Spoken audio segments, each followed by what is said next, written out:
আসসালামু আলাইকুম। কেমন আছেন সবাই? নিশ্চয়ই সবাই আজকে খুব খুশি, কারণ আমরা আজকে সেকেন্ড টাইম ফ্রিডম পাইলাম, রাইট? তো যেটা বলার জন্য আসলে ভিডিওটা করা, সেটা হচ্ছে যে আমার কাছে কিছু বিষয় খুব ফানি লাগতেছে। হ্যাঁ, মানে কি বলবো, কি দিয়ে শুরু করি আর কি দিয়ে শেষ করব।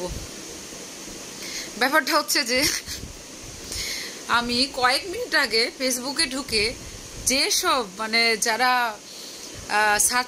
ছাত্রলীগের সাধারণ সম্পাদক, সহসভাপতি, স্বেচ্ছালীগের উমুক তুমুক এই সব যে টোকাই বাহিনী ছিল, ফেসবুকে যারা ফ্রেন্ড লিস্টে ছিল আমার, তো একটু আগে গিয়ে তাদের অ্যাবাউটটা চেক করে দেখলাম, ভাই বিশ্বাস করেন তাদের ওই যে একটা গান আছে না, সম্পর্ক বদলে গেল একটু, সরি একটি পলকে। হ্যাঁ, এদেরও অবস্থা সেম।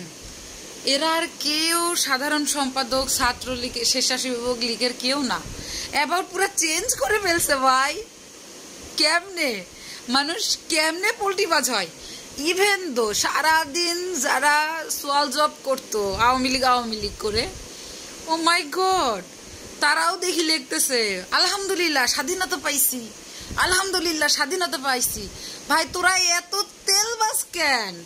তোদের মতো তেলবাজের জন্য তো এই যে নতুন করে কেউ স্বাধীন করে নাই রাষ্ট্র। হ্যাঁ, এই তেলবাজগুলো আবার কেমনে পোল্টি খাইতেছে? ও মাই গড, চিন্তাও করতে পারবে না এই তেলবাজদের তেলবাজি দেখলে।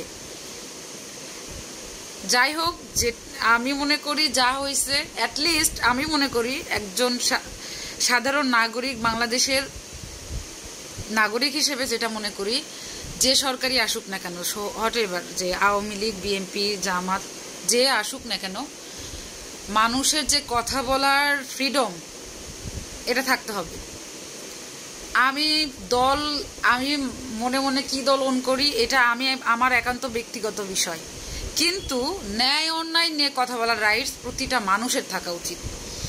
আমার মনে হয় আমরা এই রাইটটা হেরে ফেলছিলাম।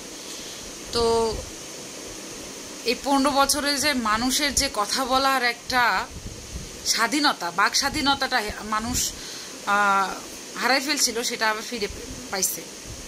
এটা একটা বড় দিক। আর একটা দুশ্চিন্তার দিক হচ্ছে যে এর পরবর্তীতে যারা দেশ চালাবে, তারা কিভাবে চালাবে আই ডোন্ট নো, বাট আমি মনে করি এজ এ দেশের নাগরিক হিসেবে যে যাই হোক ভাই, বাংলাদেশটা অন্ততপক্ষে প্লিজ যেই দায়িত্ব নেন, আর এই রকম নাই খাই অন্ততপক্ষে এগুলা করা বন্ধ করেন। আমরা মানুষ হিসাবে যে আমাদের মৌলিক চাহিদা আছে 5টা, আমরা এই মৌলিক চাহিদাগুলো যেন সুষ্ঠুভাবে সবাই, প্রতিটা দেশের প্রতিটা নাগরিক, রুট লেভেল থেকেও আপার লেভেল সবাই যেন পায়। দুর্নীতি না থাকুক, শিক্ষা ব্যবস্থার উন্নতি হোক, স্বাস্থ্য খাতে উন্নতি হোক। যেখানে যে যে যে জায়গায় আমাদের সমাজ ব্যবস্থায় পচন ধরে গেছে, আমি অ্যাজ এ নাগরিক হিসেবে আমি চাই এই পচনগুলা সংস্কার করা। একটা দেশের মানুষ চাকরি পাচ্ছে টাকার বিনিময়ে, একটা দেশের মানুষ প্রশ্নের বিনিময়ে পরীক্ষায় উত্তীর্ণ হতে পারছে, একটা মানুষ দল করলে আঙ্গুল ফুলে কলা গাছ হতে পারতেছে। অন্ততপক্ষে এই টাইপের রাজনীতি, এই টাইপের নেতা আমরা চাই না। আমি মনে করি, আমি এজ এ মানুষ হিসেবে মনে করি, যেই আসেন এতটুকু চাই যে আমরা সাধারণ মানুষ, আমরা যেন সুন্দরভাবে সবাই বাঁচতে পারি।